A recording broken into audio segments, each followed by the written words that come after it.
Some of you may know that June the 18th is Chinese version of Black Friday.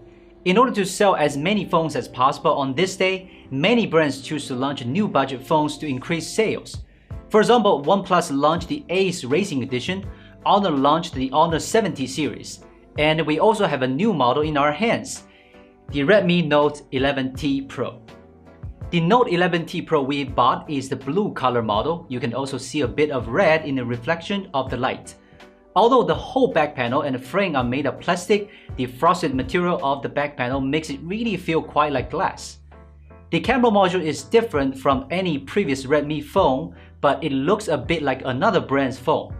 In addition to NFC, X-axis linear motor, and an infrared emitter which everyone has, there is also a very interesting addition this time, the headphone jack, which many flagship phones do not have anymore.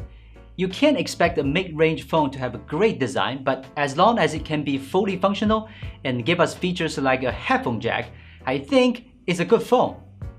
Nowadays, there are more and more phones with OLED displays, and it's getting harder to find a good LCD display phone. It just so happens that the Note 11T Pro uses a very good LCD screen for the price point. The screen on the 11T Pro Plus is the only LCD screen on display made that received an A+. The Pro version uses the same screen, so the display is just as good. Ghosting control is also excellent, and it is barely noticeable to the human eye. The color accuracy is also factory calibrated, and Redmi has even customized this LCD with a low blue light backlight.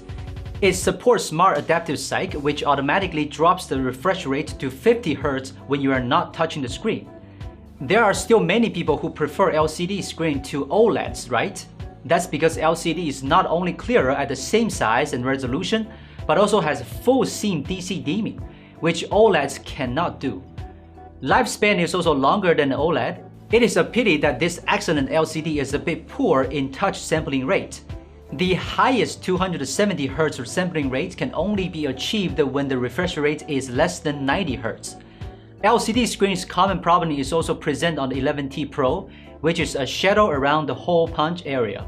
Anyway, if you can't accept the flicker or other drawbacks of OLED, then the Note 11T Pro is one of the few good options you have.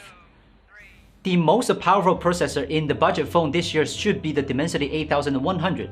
The benchmark score is a little worse than the K50, but it is also the normal level for 8100. Gaming performance is significantly different from the K50. When the K50 first came out, it performed very well. Although the game frame rate of K50 dropped a little after the system update, it could be due to the hot weather in summer, and Redmi had to consider temperature factor. However, the gaming performance of the latest system version of the K50 is also very good. But the Note 11T Pro doesn't seem to perform quite like a normal Dimensity 8100 phone. It looks like it's trying to lock the game frame rate at the 50 or 45 FPS line, but the lag is keeping it from staying on straight line. I know the lag has increased for the K50 in the latter half of the game, but at least the K50 performs very well in the first half. We're not sure if this was intentional or unintentional on Redmi's part. After all, there's a $45 price difference between the K50 and the Note 11T Pro.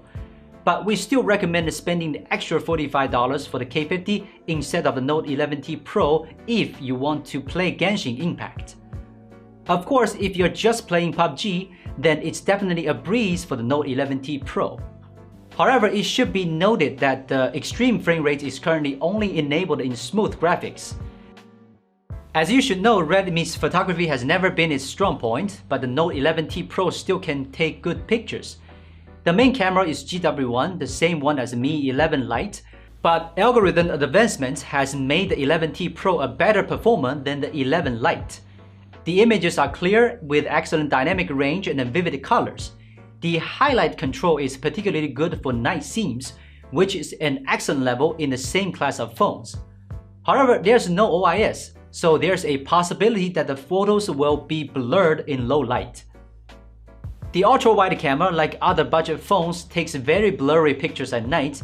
The good thing is that the improvement in night mode is very obvious, as the noise control and the clarity have become much better.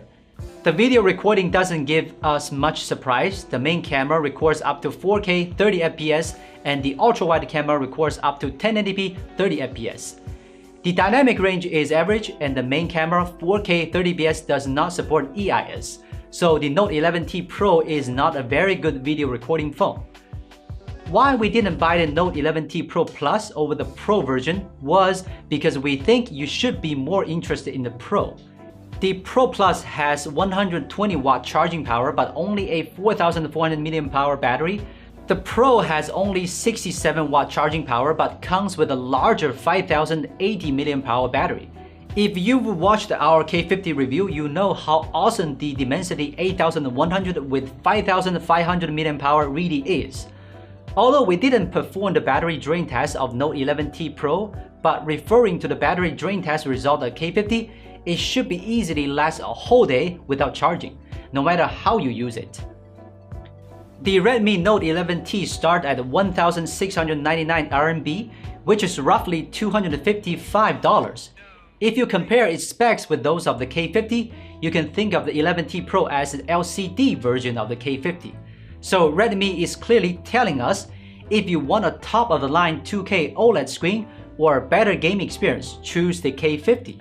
If you want a more eye-friendly screen, want to save some money, or if you simply want a phone with a headphone jack, go with Note 11T Pro. So that is from us today. I'm Will from Gizmo China. See you next time.